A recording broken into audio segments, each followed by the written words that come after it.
I've been covering the Chicago Bears for almost a decade now, and I don't think I've ever seen a day around Hallis Hall like we saw on Wednesday. Absolutely crazy and a ton to get into. You are Locked On Bears, your daily Chicago Bears podcast. Part of the Locked On Podcast Network, your team every day.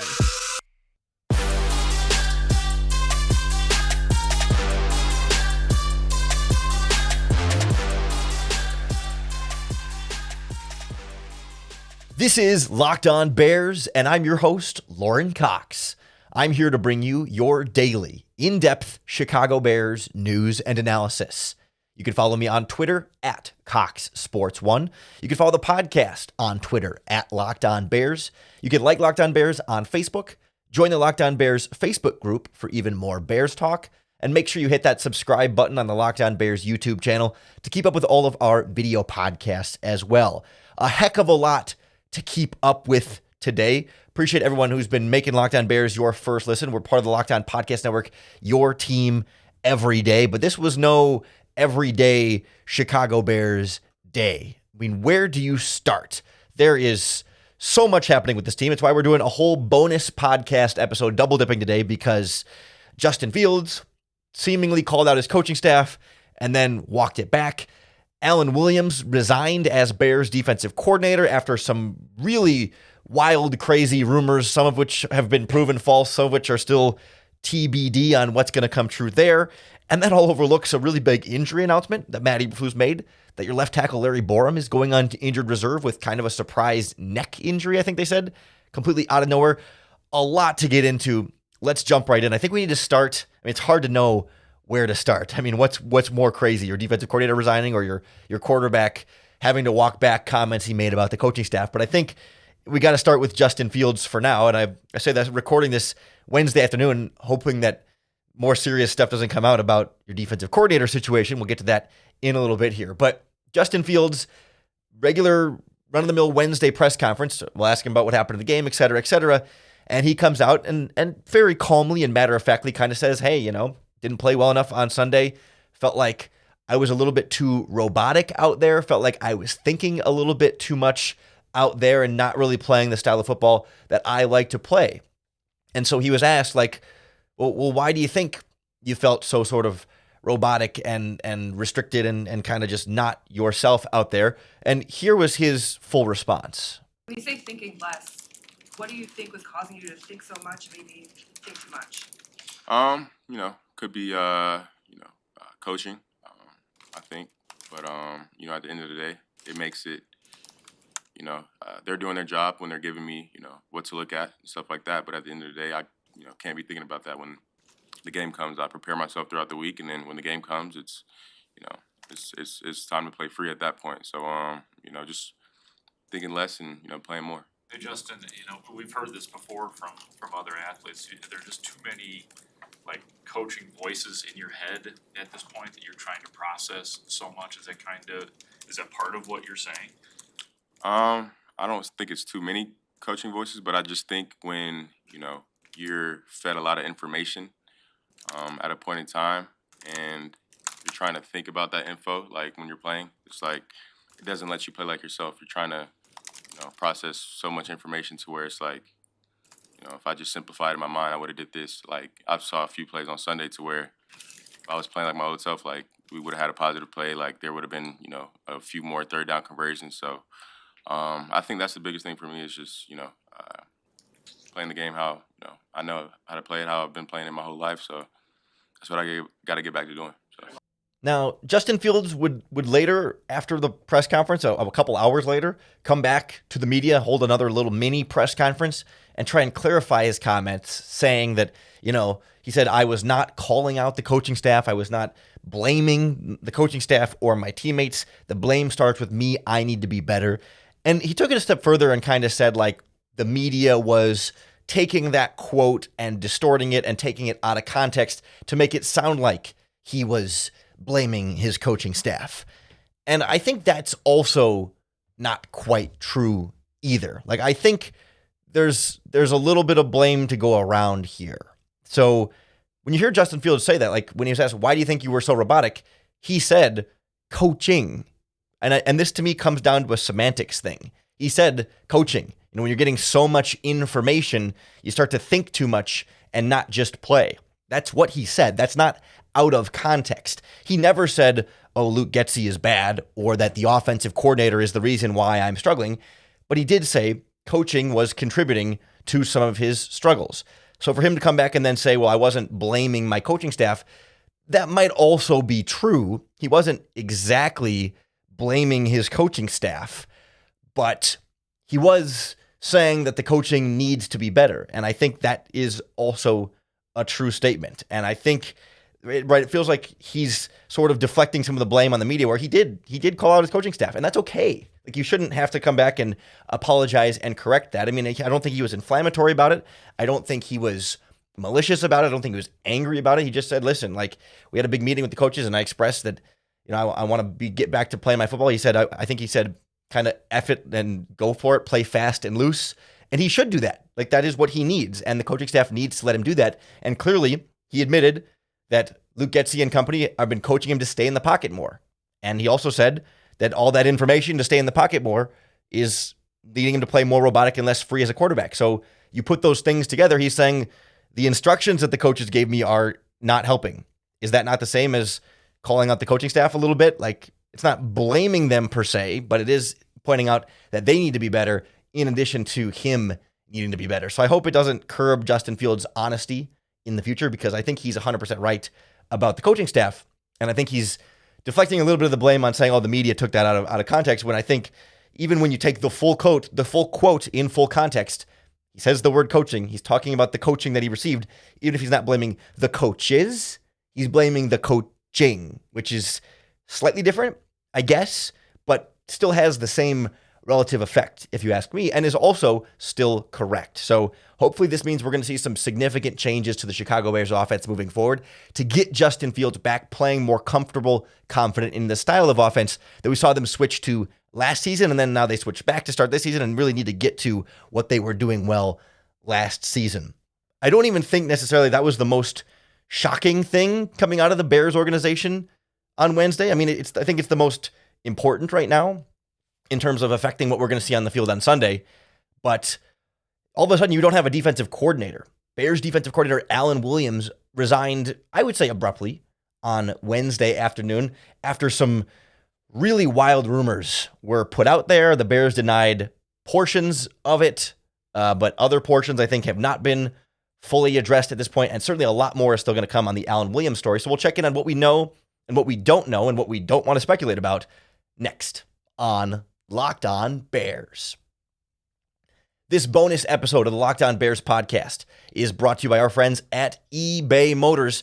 And eBay Motors has teamed up with Locked On Fantasy Football host Vinny Iyer to bring you some of the best fantasy football picks each week, all season long. Whether you're doing a daily fantasy draft or you're scouting the waiver wire for your season-long team, every week we're going to provide you with players that are guaranteed to fit on your roster. So let's see who Vinny has picked out for us on this week's eBay's Guaranteed Fit Fantasy Picks of the Week. Philadelphia Eagles wide receiver A.J. Brown is looking for his first touchdown and 100-yard game of the season going into Week 3 against the Tampa Bay Buccaneers. But he has a great chance to accomplish both after combining for 11 catches on 16 targets for 108 yards in the first 2 games. The Buccaneers have struggled with number 1 wideouts early in this season. We saw it. DJ Moore got his 100 yards against the Buccaneers defense. I think A.J. Brown and Jalen Hurts can get theirs too, especially with the Buccaneers run defense not necessarily leaving open lanes, so a guy like Jalen Hurts may have to throw a bit more. As the squeaky wheel, expect Brown to get plenty of grease on Monday night. Vinny Iyer from Locked On Fantasy Football is going to help you win your fantasy championship, and eBay Motors knows a championship team is about each player being a perfect fit. The same thing is true for your vehicle. With over 122 million parts for your number 1 ride, you can make sure that your car stays running smoothly. We're talking about brake kits, LED headlights, roof racks, bumpers, whatever your vehicle needs, eBay Motors has it. And with eBay's Guaranteed Fit, it's guaranteed to fit your ride the first time, every time, or your money back. Plus, at these prices, you're burning rubber, not burning cash. Keep your vehicle running at its best at ebay.com/motors. eBay Guaranteed Fit, only available to U.S. customers. Eligible items only. Exclusions apply. We went from Chicago Bears defensive coordinator Alan Williams not traveling with the team to Tampa Bay for personal reasons, to then Matt Eberflus dodging any and all questions about about Alan Williams, to some really, really wild rumors about what was going on with Alan Williams that have not been substantiated at the time of this podcast recording, to about a little after 3 p.m. Wednesday afternoon Central Time, Alan Williams resigned as Chicago Bears defensive coordinator. It is a whirlwind of things going on today, a whirlwind of everything, but the defensive coordinator is now gone. Matt Eberflus will be the defensive play caller, presumably for now, if not for the rest of the season, as a defensive head coach. They certainly have some assistants on this staff with some good experience that maybe could step into the quote unquote like interim defensive coordinator role. We'll get into that in a little bit as well. And we're going to be very, very careful about talking about the rumors around Alan Williams, because they're very, very inflammatory and very, very serious in a way that you would never want to falsely accuse someone of the things being floated around with his name. But let's start from the beginning. Wednesday morning, much like Justin Fields, right? Regular Wednesday Matt Eberflus press conference. A simple question like, hey, any update on your defensive coordinator? The Bears have just had personal reasons. Everyone sort of was just hoping everything was okay. It wasn't anything too serious with him or his family or whatever it might be, and so the media asks some pretty basic, sometimes like yes or no questions about what's going on with Matt Eberflus or with Alan Williams, and Matt Eberflus kind of had the same response every time. Matt, do you anticipate Alan Williams to return at any point this season? I do not have an update on Alan Williams right now. He's still the defensive coordinator. Like I said, I don't have any update. I don't have any update right now. Have you spoken to him since it's been asked? I don't have any update. No matter what they asked Matt Eberflus about Alan Williams, he had no update at this time. Even a simple question. One of them later on was, have you talked to Alan Williams since the last week? Or have you talked to Alan Williams recently? I have no update at this time, right? Simple questions like, even if you knew Alan Williams was going to resign, even if you knew Alan Williams was dealing with some sort of situation that rumors are involve law enforcement, although the Bears have denied law enforcement involvement at Hallis Hall. But even if you knew all that, as Matt Eberflus, like, couldn't you still say, yeah, I've talked to him? You don't have to give any details. But if the question is, have you talked to him? That seems like one of those where you can say yes, and there's no real consequences there. But instead, it's I have no updates, I have no updates, I have no updates, which only raised suspicions, right? When you don't even answer yes or no to the very simple questions, then all of a sudden you're inviting us to sort of ask ourselves, why? Why not? Why can't you just answer even a simple, have you talked to him? Maybe you don't know maybe at that time he didn't know whether he would be back or not. He legitimately doesn't know, so he doesn't have an update at that time. That's fair. It's fair to not have an update on whatever situation Alan Williams is dealing with away from the team. Of course. I mean, Matt Eberflus can respect his privacy, can respect what he's going with, and respect, and I think the media can too. Like, yeah, some of that stuff Matt Eberflus is not going to have an update on. But when you don't have an update on, have you talked to him? Well, you do have an update on that. You're just refusing to answer it in either question. You could even say, no, I haven't talked to him. Okay, cool. That's fine. That's a fine answer. Whether you've talked to him or not, like, you can't answer that question, but by not answering it, everyone's sort of, suspicions started rising. The red flags go up like, okay, wait a minute. Something's going on here. Something's going on here that is not kosher. Then we got the rumors. They come out from, I would say, a source that is popular on YouTube, as far as I'm aware. He works for some kind of sports talk platform here, and he tweeted out that, and I'm not necessarily going to go into all the details here, and I'm not trying to like start beef or whatever, but I'm just sort of laying out the situation as we know it. A person who's not a regular credentialed reporter covering the Chicago Bears, but someone who does talk about the Chicago Bears a lot, but necessarily doesn't have the proven credibility and credentials of like a regular beat reporter or one of the national NFL reporters, tweeted out that he had sources familiar with the situation saying that Hallis Hall and Alan Williams' home were raided in connection with an undisclosed incident. The Chicago Bears came out during the afternoon a few hours later and said no, Hallis Hall was not raided, and the police were not at Hallis Hall. And so, and I believe the report from the person that we're talking about said Hallis Hall was raided this morning, and the Bears have denied that categorically, presumably.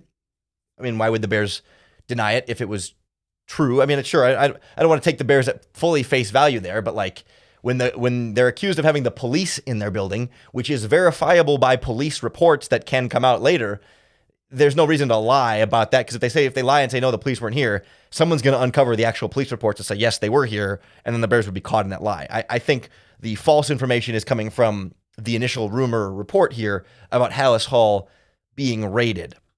The other person went on to say that Charles Tillman was involved in breaking the news to the team, which again feels, I don't know, unnecessary and also very much unsubstantiated. But then, half hour later, Alan Williams submitted his resignation from the Chicago Bears. And that's a specific wording as well.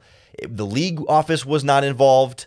The Bears, at least in the way it's being released by the Bears didn't ask him to resign. He submitted his own resignation and said in a statement that he needs to step away to deal with personal things and stuff with his family or whatever, XYZ generic resignation thing. So it was Alan Williams' decision. He was not necessarily forced by the team or the league, and it sounds like Williams is resigning. Now, that's pretty much all we know for sure at this point.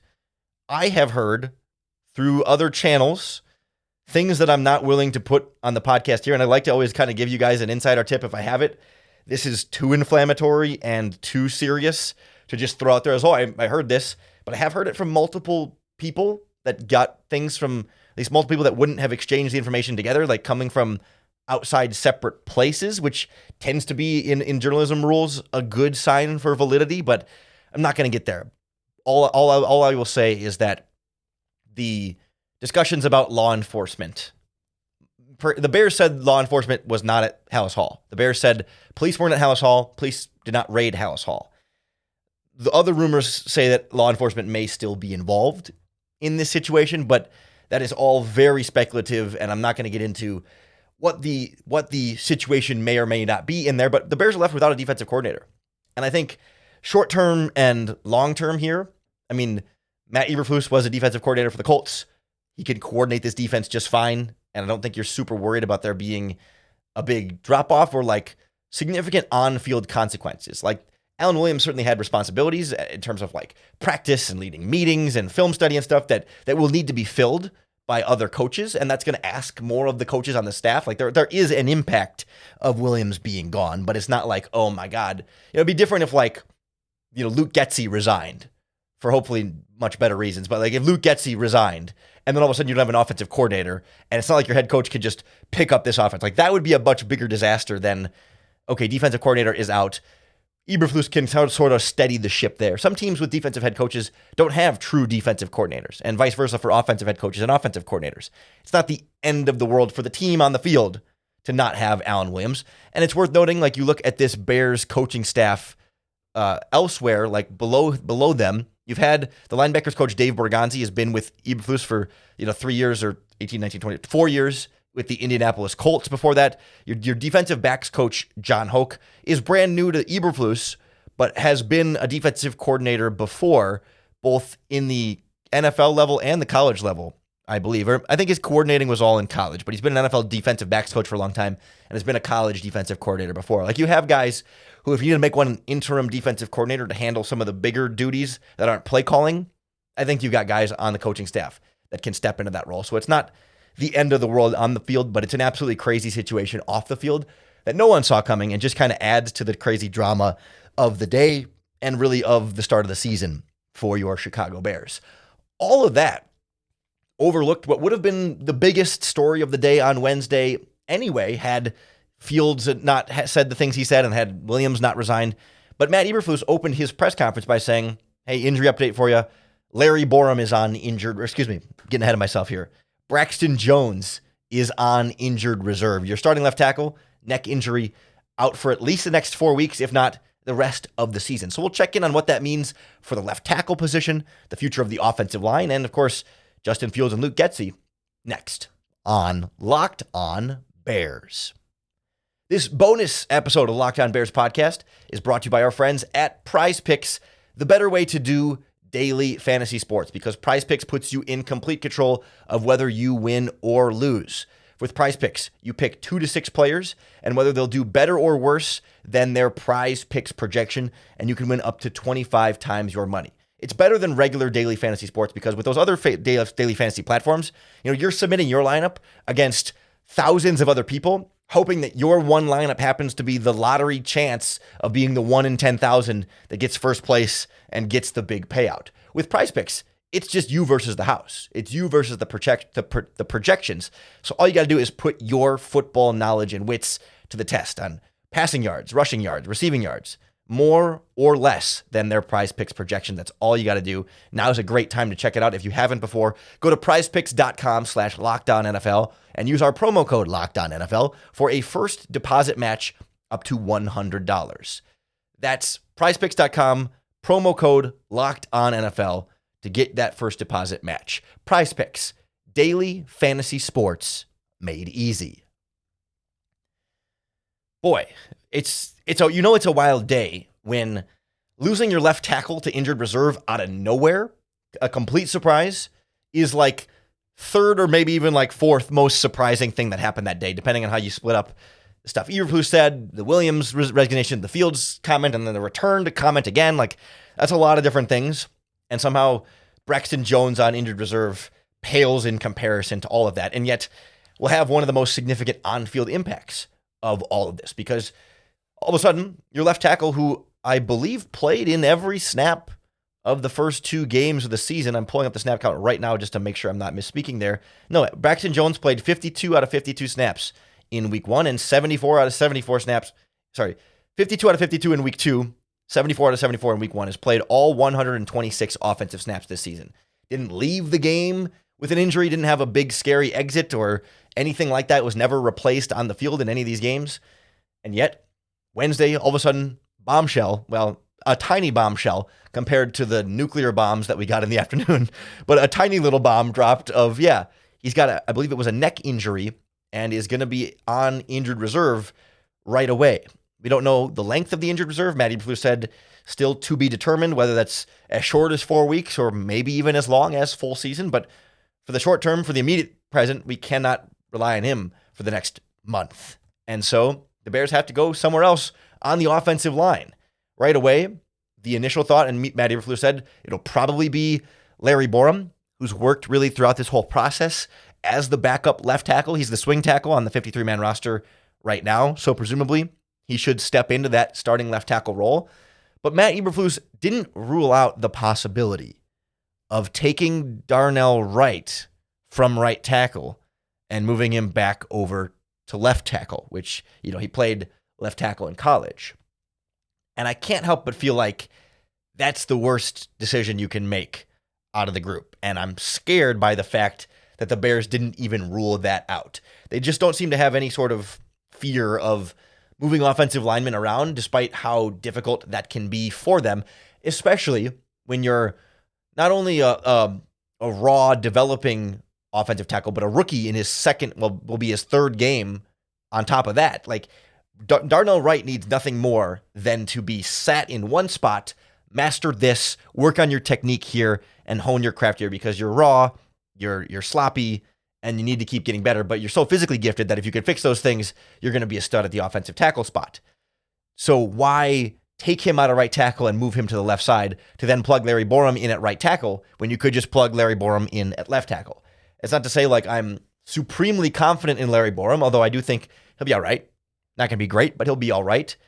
But you can't sacrifice the development of Darnell Wright here. You just can't. You got to leave Darnell Wright at right tackle. Lord knows this offensive line is already in shambles when you've got Lucas Patrick in at center for Cody Whitehair, who's in at left guard. Patrick missed practice on Wednesday with an illness, out at practice. So Lord knows Dan Feeney's been getting in there then, and he had a bad snap in the time he got in the game at the last time. Cody Whitehair has really struggled at left guard this season after they had worked him at center all throughout the preseason and then moved him back to left guard where he played last season, thinking he would just pick right up and did not.